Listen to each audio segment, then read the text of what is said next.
మావోయిస్టుల అడ్డాలు పోలీసుల పాగా కొనసాగుతోంది. రాత్రి పగలని తేడా లేకుండా పోలీసులు మావోయిస్టుల కోసం జల్లెడపడుతున్నారు. కర్రెగుట్టలో బేస్ క్యాంప్ ఏర్పాటు చేసుకొని మావోయిస్టుల కోసం కూంబింగ్ ఆపరేషన్ నిర్వహిస్తున్నారు. ముఖ్యంగా భద్రతా బలగాలు హెలికాప్టర్ సహాయంతో సామాగ్రి చేరవేసుకొని మరి ఆ ప్రాంతంలో సెర్చ్ ఆపరేషన్ కొనసాగిస్తున్నాయి.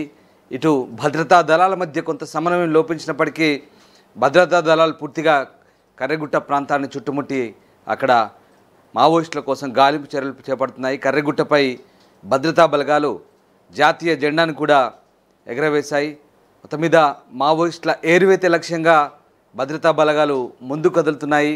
వేలాది మంది పోలీసులు అక్కడ బేస్ క్యాంప్లో మావోయిస్టుల కోసం పూర్తిస్థాయి చర్యలు చేపడుతున్నారు. మావోయిస్టులను కనిపెట్టేందుకు హెలికాప్టర్ ద్వారా ఆ ప్రాంతాన్నంతా కూడా పూర్తిగా పర్యవేక్షిస్తున్నారు. అయితే శాంతి చర్చలపై ఛత్తీస్గఢ్ హోంమంత్రి విజయ్ శర్మ మాత్రం మండిపడుతున్నారు. శాంతి చర్చల డిమాండ్లపై ఆయన భగ్గుమంటున్న పరిస్థితి కనబడుతుంది.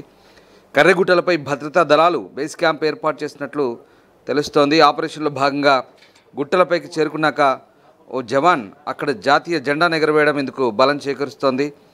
Telangana committee, Dandakaranya special zonal committee, central regional బ్యూరోలతో పాటు PLGA కంపెనీ 1కు చెందిన మావోయిస్టులు పెద్ద సంఖ్యలో ఉన్నారనే సమాచారంతో ఏప్రిల్ 21 సాయంత్రం కర్రెగుట్టలో బచావో ఆపరేషన్ భద్రతా బలగాలు చేపట్టిన విషయం తెలిసిందే. ఆ తర్వాత ఎటకేలకు ఏప్రిల్ 28, 29 తేదీల్లో గుట్టపైకి చేరుకున్నాయి.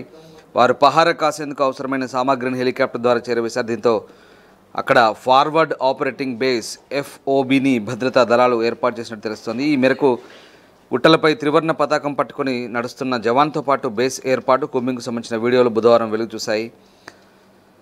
ఆపరేషన్ మొదలైనప్పటి నుంచి ఇప్పటివరకు కర్రెగుట్టలపై మావోయిస్టుల అలజడి లేదు. సహజ సిద్ధంగా ఏర్పడిన గుహలు, నీటి వనరులతో పాటు మావోలు ఏర్పాటు చేసుకున్న బంకర్లు ఇక్కడ విరివిగా ఉన్నట్లు భద్రతా దళాలు అనుమానిస్తున్నాయి. దీంతో తమ ఆధీనంలోకి తెచ్చుకున్న ప్రాంతంలో తిరిగి మావోయిస్టులు రాకుండా ఉండేందుకు అక్కడ FOBని ఏర్పాటు చేసినట్టు తెలుస్తోంది. తద్వారా రాత్రి పగలు పహారా కాసేందుకు అవకాశం చిక్కుతోంది. ఇక్కడ పరిస్థితులకు అలవాటు పడ్డ తర్వాత మరిన్ని దళాలను కొండపైకి రప్పించి క్రమక్రమంగా ఈ గుట్టలను తమ ఆధీనంలోకి తెచ్చుకోవాలనేది భద్రతా దళాల వ్యూహంగా తెలుస్తోంది. ఈ ప్రాంతంపై పూర్తి స్థాయిలో పట్టు చిక్కే వరకు వాయు సేవలను ఉపయోగించుకోనున్నారు. ప్రస్తుతం ఏర్పాటవుతున్న FOBలు భవిష్యత్తులో రాబోయే క్యాంపులకు అవసరమైన జవాన్ల కోసం అదనపు బలగాలను కూడా ఇక్కడకు రప్పిస్తున్నట్టు తెలుస్తోంది. గెరిల్లా యుద్ధతంత్రంలో ఆరితేరిన మావోయిస్టులు ఒకవైపు, జంగిల్ వార్ఫేర్లో శిక్షణ పొందిన భద్రతా దళాలు మరోవైపు అతి సమీపంలో మకాం వేయడంతో కర్రెగుట్టలపై ఉద్రిక్తత నెలకొంది. ఈ ఆపరేషన్లో పాల్గొనేందుకు తెలంగాణ నుంచి స్పెషల్ పార్టీ గ్రేహౌండ్స్ దళాలు, మహారాష్ట్ర నుంచి C60 కమాండోలు, ఒడిశా నుంచి స్పెషల్ ఆపరేషన్స్ గ్రూప్ దళాలు కర్రెగుట్టల ప్రాంతాన్ని చేరుకున్నట్టు తెలుస్తుంది. అయితే ఈ ఆపరేషన్ పూర్తిగా తమ బలగాలైన DRG, బస్తర్ ఫైటర్స్, STFలతో పాటు CRPF సహకారంతో చేస్తామని ఛత్తీస్గఢ్ పోలీసులు చెబుతున్నారు. దీంతో రాష్ట్ర సరిహద్దులకే పరిమితమైన తెలంగాణ, మహారాష్ట్ర, ఒడిశా ప్రత్యేక బలగాలు తిరుగు ప్రయాణమయ్యాయని ప్రచారం జరుగుతుంది. ఆపరేషన్ కర్రెగుట్టలు బచావోలో తెలంగాణ పోలీసులు లేరని ఇటీవలే IG చంద్రశేఖర్ రెడ్డి తెలిపారు.